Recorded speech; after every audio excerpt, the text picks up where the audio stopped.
Allohim, men o'zimdan uyalaman. Men qilgan gunohlarimni eslashga ham uyalaman. Ammo sen hech narsani unutmagansan. Men namozni unutdim, kechiktirdim, shoshildim va ba'zida tark qildim. Men quloqim bilan g'iybat eshitdim, jim qoldim, to'xtatmadim, til bilan sherik bo'ldim. Men ojiz bandalarga qarshi qo'pollik qildim, mag'rur bo'ldim. Men g'iybat qildim Allohim. Ba'zida kulib, ba'zida jiddiy, ba'zida oddiy suhbat deb o'ylab, biror kishining yo'qligidan foydalanib hurmatini yerga urdim. Men yolg'on gapirdim. Haqqi bor joyda haqsizlik qildim. Qasamlarim yolg'onga aralashdi. O'zimni oqlash uchun boshqasini qoraladim.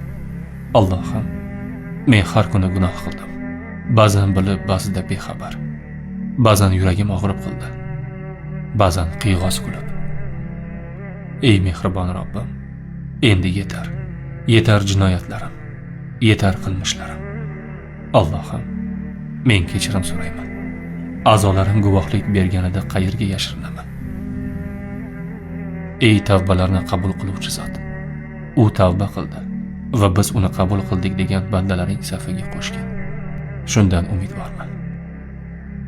Alloh bilan chin dildan gaplashishni istasangiz, qalblaringizga sokinlik olib kiruvchi, sizga to'g'ri duo qilishni va duoning ilmlarini o'rgatuvchi 7 soatlik audio kitob tayyorlab qo'ydim. Audio kitob nomi Duo anatomiyasi. Biodagi havola orqali o'tib olishingiz mumkin.